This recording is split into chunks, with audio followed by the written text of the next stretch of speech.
Iya, sahabat kita jumpa lagi di kanal saya, Perspektif Andre Vincent Wenas. Peta perpolitikan di tingkat nasional maupun di tingkat daerah ini semakin hangat. Karena memang pertarungan ke 2024 atau menuju 2024 itu sudah dimulai. Dan di berbagai daerah persiapan-persiapan juga sudah mulai dilakukan. Paling tidak perbincangannya sudah dilakukan, wacana sudah dibentuk.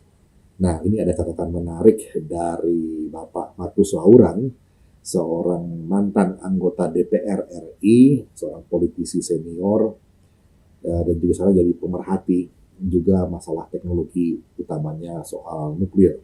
Beliau juga adalah wakil ketua Dewan Pendiri HIMNI, atau Himpunan Masyarakat Nuklir Indonesia. Dan kali ini beliau menyoroti soal suksesi tentang kepala daerah di Sulawesi Utara. Nah, kasus Sulawesi Utara ini menjadi menarik karena bisa juga diekstrapolasi merupakan satu model atau fenomena yang juga terjadi di berbagai daerah.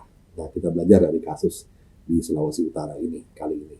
Tulisan dari Pak Markus Laurang ini berjudul Suksesi Gubernur Sulawesi Utara 2024. Begini.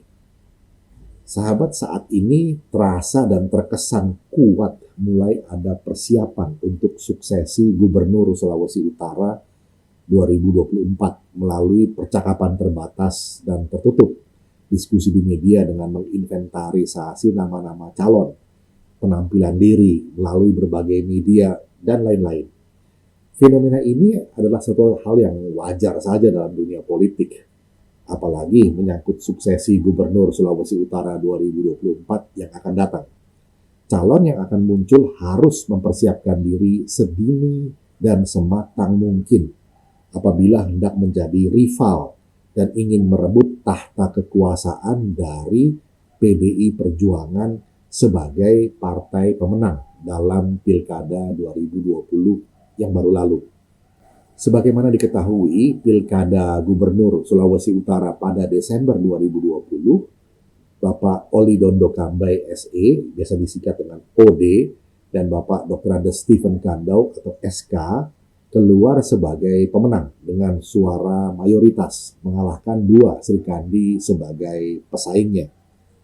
Dari awal sudah diperhitungkan, dua Srikandi ini akan kalah karena kelasnya di bawah kualitas OD SK. Baik dari segi pendidikan, pengalaman politik, kepiawaian dalam pemerintahan, dan birokrasi serta penerimaan masyarakat. Dalam peta politik Sulawesi Utara saat ini, seluruh bupati dan wali kota setanah Minahasa dikuasai oleh PDIP.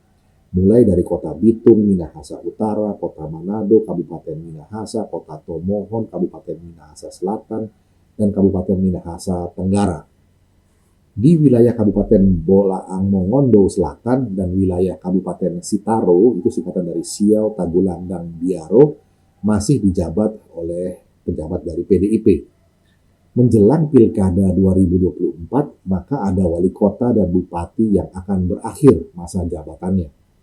Mereka adalah Bupati Bolaang Mongondo dan Kepulauan Sangihe pada 22 Mei 2022. Kemudian Bupati Bolaang Mongondo Utara, Sitaro Minahasa, Minahasa Tenggara, dan Wali Kota Kota Mobagu akan berakhir pada 25 September 2023. Bupati dan Wali Kota yang berakhir masa jabatannya pada tahun 2022 dan 2023 akan diganti oleh penjabat sesuai dengan Undang-Undang Nomor 10 Tahun 2016 tentang perubahan kedua atas Undang-Undang Nomor 1 Tahun 2015 tentang penetapan peraturan pemerintah pengganti Undang-Undang Nomor 1 Tahun 2014 tentang pemilihan gubernur, bupati, dan wali kota menjadi undang-undang.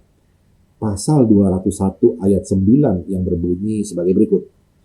Untuk mengisi jabatan gubernur dan wakil gubernur, bupati dan wakil bupati, serta wali kota dan wakil wali kota yang berakhir masa jabatannya tahun 2022, sebagaimana dimaksud dalam ayat 3 atau pada ayat 3, dan yang berakhir pada masa jabatannya pada tahun 2023, sebagaimana dimaksud pada ayat kelima, diangkat penjabat gubernur, penjabat bupati, dan penjabat wali kota sampai dengan terpilihnya gubernur dan wakil gubernur bupati dan wakil bupati, serta wali kota dan wakil wali kota melalui pemilihan serentak nasional pada tahun 2024. Kriteria penjabat yang akan ditunjuk diatur dalam ayat 10 dan 11 undang-undang tersebut, yang bunyi lengkapnya sebagai berikut. Ayat 10. Untuk mengisi kekosongan jabatan gubernur diangkat penjabat gubernur yang berasal dari jabatan pimpinan tinggi media sampai dengan pelantikan gubernur sesuai dengan ketentuan peraturan perundang-undangan. Ayat 11. Untuk mengisi kekosongan jabatan bupati atau wali kota diangkat penjabat bupati atau wali kota yang berasal dari jabatan pimpinan tinggi pratama sampai dengan pelantikan bupati dan wali kota sesuai dengan ketentuan peraturan perundang-undangan.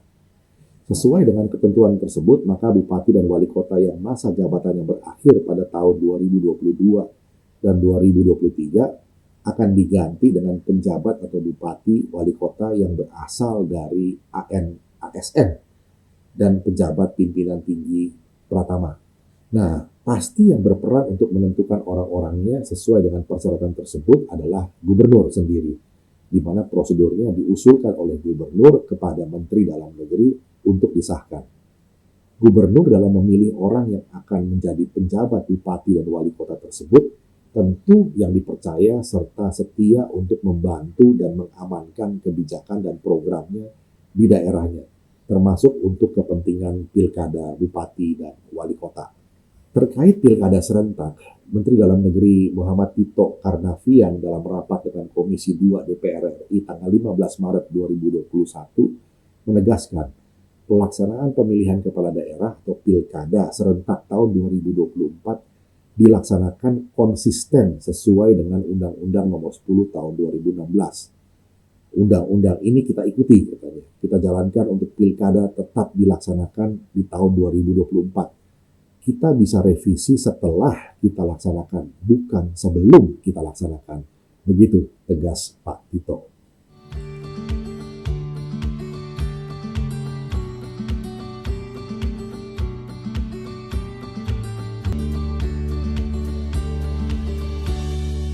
Tidak kalah penting, Menteri Dalam Negeri menilai tata kelola dan manajemen dalam pelaksanaan pesta demokrasi menjadi kunci pelaksanaan pilkada yang sukses.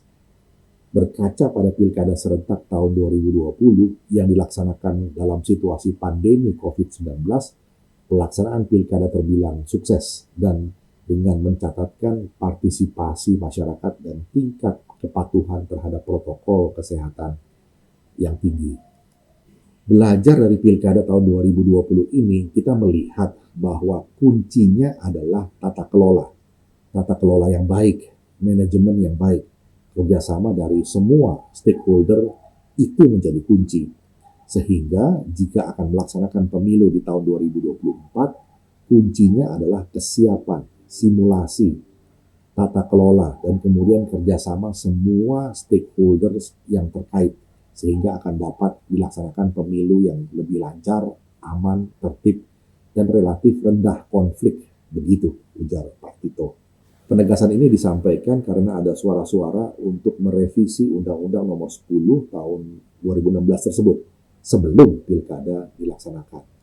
Terkait uraian di atas, tergambar dominasi PDIP dalam jabatan strategis pada pemerintahan se-Sulawesi Utara yang sangat menguntungkan dalam menghadapi pilkada serentak tahun 2024. Di samping keuntungan tersebut, maka dari kesaksian berbagai pihak, ada kelebihan-kelebihan tertentu yang dimiliki oleh PDIP dibandingkan dengan partai politik lain dalam menghadapi pilkada 2024 di Sulawesi Utara tentunya konteksnya.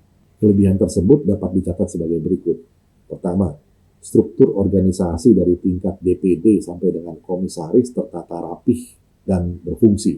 Kedua, prinsip satu komando berjalan tegak lurus dari DPD sampai ke basis yang dijalankan para kader dengan disiplin tinggi karena kepemimpinan OD yang berwibawa, diakui dan disegani. Hal mana dibuktikan dengan pelaksanaan Pilkada 2020 yang lalu, di mana tidak ada riak konflik dalam tubuh partai. Yang ketiga, semua satu komando di bawah kepemimpinan OD dalam menghadapi pilkada dan hasilnya semua dimenangkan oleh PDIP kecuali di Bolaang Mongondo Timur. Keempat, sampai saat ini para kader PDIP yang menjabat jabatan-jabatan strategis seperti gubernur, wakil gubernur, bupati, wakil bupati, wali kota, wakil wali kota memiliki kerjasama yang harmonis dengan DPRD serta mendapat dukungan rakyat sepenuhnya. Karena sampai sekarang tidak ada suara atau aksi rakyat yang secara luas dan terbuka menggugat pejabat-pejabat tersebut. Setelah berbagai penghargaan yang diraih ODSK dalam kepemimpinan periode pertama, maka dalam periode kedua yang baru beberapa bulan sejak dilantik pada Februari 2021, di tengah tantangan pandemi virus corona, kepemimpinan ODSK dinobatkan nomor 1 atau yang terbaik dalam Monitoring Center for Prevention atau MCP dari seluruh provinsi di Indonesia. Hal ini diumumkan langsung oleh Ketua KPK Firly Bahuri saat launching sinergitas pengelolaan bersama MCP serta Rakor Wastad Danas 2021 yang digelar secara virtual pada 31 Agustus 2021. MCP itu terkait tata kelola keuangan pemerintahan daerah yang melakukan pencegahan atau tindakan preventif atas penyimpangan atau perbuatan melawan hukum yang sampai berakibat dapat dikategorikan tindakan pidana korupsi. Launching sinergitas ini dilakukan bersama BPKRI dan Kementerian Dalam Negeri. Penghargaan ini tentu tidak terlepas dengan diraihnya 7 kali berturut-turut opini WTP wajar tanpa pengecualian dari BPK sebagai hasil pemeriksaan atas laporan keuangan pemerintah daerah LKPD Provinsi Sulawesi Utara tahun 2020 yang diserahkan oleh anggota BPK RI Insinyur Ismayatun pada Gubernur Sulawesi Utara Oli Dodo Kambe tanggal 3 Mei 2021 dalam sidang paripurna DPRD Sulawesi Utara. Juga mendapat penghargaan dari Badan Pusat Statistik BPS Sulawesi Utara. Penghargaan ini atas kinerja Pemprov dalam mendorong pertumbuhan ekonomi yang berhasil tumbuh positif hingga 8,49% pada triwulan kedua tahun 2021 dan tertinggi dari seluruh daerah yang dinilai terbaik di Indonesia. Prestasi ini tentu berdampak pada makin meluasnya dukungan pada PDIP melalui figur ODSK. Yang kelima, OD memiliki jaringan yang kuat dengan DPP PDIP, khususnya Ketua Umum Megawati Soekarno Putri dan pemerintah pusat. Dan ini sangat berpengaruh pada konsolidasi PDIP se-Sulawesi Utara. Nah, dari rekaman tersebut di atas, maka dapat dipastikan calon gubernur dan wakil gubernur pada Pilkada 2024 nanti bakal dari intern PDIP. Untuk mengisi calon-calon ini, maka PDIP memiliki kader-kader yang berkualitas baik, yang memegang jabatan-jabatan strategis di partai maupun dalam pemerintahan di Sulawesi Utara.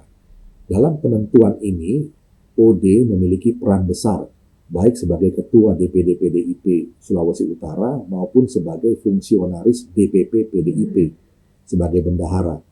Peta ini menyadarkan partai-partai lain untuk tidak mengambil risiko mencalonkan kadernya, namun sebaliknya akan berupaya untuk menjadi partner dalam mendukung calon PDIP nanti. Saat Pilkada Desember 2020 yang baru lalu, Partai Golkar dan Partai Nasdem tampil dengan calonnya masing-masing.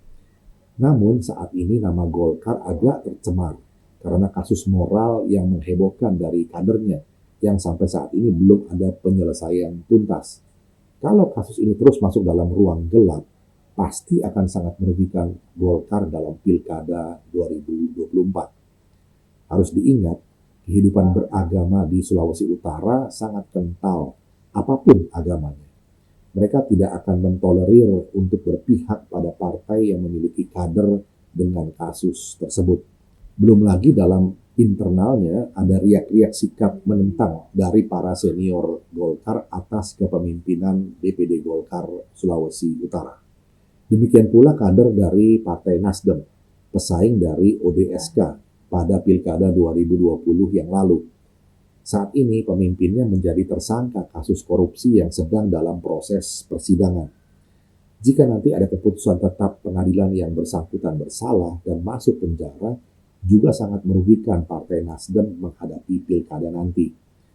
Keberadaan partai yang lain belum ada kepemimpinan yang cukup menonjol yang mampu menyaingi kader PDIP nanti, kecuali diimpor dari luar daerah. Namun harus diperhitungkan dengan matang, apalagi kalau Provinsi Bolaang Mongondo Raya terbentuk nanti sebelum 2024, maka PDIP akan menguasai Minahasa Raya dan Sangihe Talaut. Namun, ini yang perlu dicermati menurut Pak Markus Wauran, PDIP Sulawesi Utara bisa goyah kalau para pemimpinnya terlibat kasus pidana atau moral yang berat dan terbuka meluas, dan atau ada pihak yang mampu memecah belah kekuatannya. Kemungkinan lain terjadi perubahan besar peta kekuatan pada tingkat nasional sebelum 2024 yang berdampak pada tersingkirnya PDIP dalam pemerintahan serta dimusuhi oleh semua partai dan organisasi-organisasi masyarakat, ormas, yang berakar serta sangat berpengaruh pada masyarakat. Karena memang dalam politik pertarungan kekuasaan, segala kemungkinan bisa terjadi. Demikian sahabat perspektif atau pandangan dari Bapak Markus Wauran tentang suksesi Gubernur Sulawesi Utara tahun 2024 yang bisa juga menjadi fenomena yang umum terjadi di berbagai daerah di Indonesia di tingkat provinsi, kabupaten, kota. Nah, ini kiranya bisa menambah wawasan kita dan membuka perspektif kita juga. Kita jumpa lagi di session berikutnya. Terima kasih.